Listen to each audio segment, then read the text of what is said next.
ভাইয়া কল দিছে। ধরো। হ্যালো ভাইয়া। হ্যালো মোনা, কোথায় তুই? আমি আমি তো ওই শাওনের লগে ওই একটা রেস্টুরেন্টে খাবার খাইতে আসছি ভাইয়া। ও অনেক বড় একটা রেস্টুরেন্ট। আচ্ছা, তুই একটা কাজ কর, ওই রেস্টুরেন্টের ঠিকানাটা আমাকে দে তো, আমি আসতেছি, একসাথে খাবো।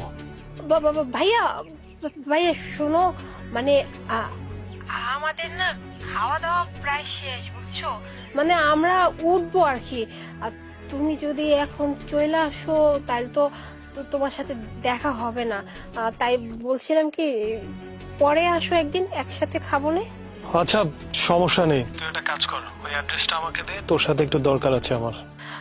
ভাইয়া আমি তো তোমার বলছি যে আমাদের খাওয়া দাওয়া প্রায় শেষ, আমরা উঠে যাব।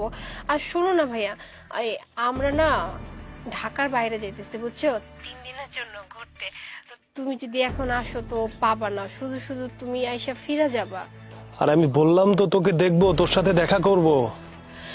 ভাইয়া বুঝতে পারছি যে আমারে তুমি দেখতে চাইতেছো, কিন্তু ভাইয়া এখন যদি তাড়াহুড়ো করে তুমি চলে আসো, তোমার তো কাজ আছে, তুমি কাজ ফেলায় যদি আসো তোমার কাজে সমস্যা হইব না।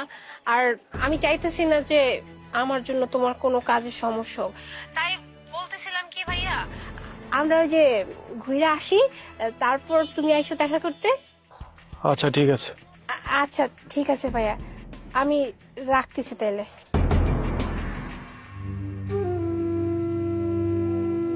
আচ্ছা, তুমি আমার জন্য বাইরে এত মিছা কথা কইলা কেন? তুমি আমার জন্য অনেক কষ্ট করতেছো তাই না? আমার লগে থাকতে কি তোমার অনেক বেশি কষ্ট হয়?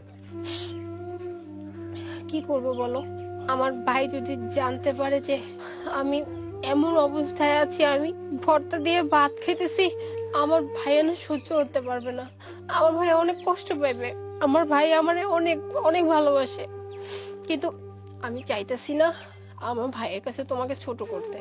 এর জন্যই আমি ভাইকে কোন রকম মিথ্যা বইলা ভাইকে বুঝাইছি। সমস্যা নাই, ভাই বুঝে যাবে, তুমি চিন্তা করো না, আমি ঠিক আছি, এসবে আমার কোনো সমস্যা হইতেছে না। তুমি খাও। তুমি আসলে অনেক ভালো।